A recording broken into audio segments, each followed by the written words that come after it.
पिंपरी चिंचवडकरांसाठी महत्त्वाची बातमी आहे। शहरातील प्रस्तावित भारतीय संविधान भवन आता शहरवासियांच्या दृष्टिक्षेपात आलं असून पुणे महानगर प्रदेश विकास प्राधिकरण प्रशासनानं प्रस्तावित जागा या पिंपरी चिंचवड महानगरपालिका प्रशासनाच्या ताब्यात देण्याची प्रक्रिया पूर्ण केली आहे। भाजप आमदार महेश लांडगे यांच्या पुढाकाराने भारतीय राज्यघटना आणि जगभरातील लोकशाही देशांच्या राज्यघटनांचा अभ्यास करता यावा तसेच संविधानाबाबत जनजागृती व्हावी याकरिता भारतातील पहिलं संविधान भवन उभारण्यात येत आहे। पीएमआरडीएच्या हद्दीतील पेठ क्रमांक 11 मधील खुली जागा संविधान भवन आणि विपश्यना केंद्र या उभारणीसाठी पिंपरी चिंचवड महानगरपालिकेस हस्तांतरित करण्यात आला। आता महानगरपालिकेच्या माध्यमातून गती देण्यात येणार आहे। याबाबत संविधान भवन उभारणीसाठी पीएमआरडीए कडून पेठ क्रमांक 11 मधील जागा महापालिका प्रशासनाकडे हस्तांतरित करण्याची प्रक्रिया पूर्ण झाली। आता सल्लागार नियुक्तीसाठी प्रक्रिया पूर्ण केली जाईल।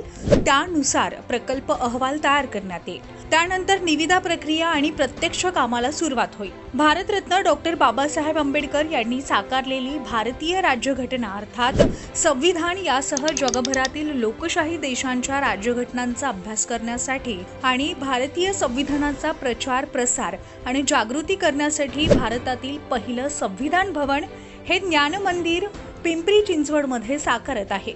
ही बाब निश्चित शहरवासियांसाठी अभिमानाची बाब आहे, अशा प्रतिक्रिया भाजपचे आमदार महेश लांडगे यांनी दिली आहे।